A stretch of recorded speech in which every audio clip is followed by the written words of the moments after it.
ঢাকার যাত্রাবাড়ী ও শনিরাখড়ায় আন্দোলনকারীদের ওপর যেসব গুলি চালানো হয়েছিল তার নেতৃত্বে ছিলেন ইকবাল। তবে ঘটনা এখানেই থেমে থাকেনি।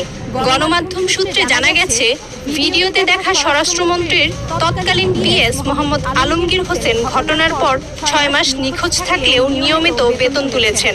বরং তাকে পদোন্নতি দিয়ে মুক্তিযোদ্ধা কাউন্সিলের উপপরিচালক এবং পরবর্তীতে সড়ক পরিবহন সংস্থায় পরিচালক পদেও পদায়ন করা হয়। তথ্য অধিকার আইনে তার বিষয়ে জানতে চাওয়া হলেও কোনো মন্ত্রণালয় কোনো তথ্য দেয়নি, বরং গোপনীয়তার চাদরে ঢেকে গেছে প্রশাসনের ভেতরের অদৃশ্য দালাল চক্রের চেহারা। এখন সাবেক স্বরাষ্ট্রমন্ত্রী পলাতক অবস্থায় ভারতে, সচিব, আইজিপি, ডিসি কারাগারে। অথচ ঘুষ তদবিরের মাধ্যমে পদোন্নতিপ্রাপ্ত সেই পিএস আলমগীর এখনও বহাল তবিয়তে রাষ্ট্রের সুবিধা ভোগ করছেন।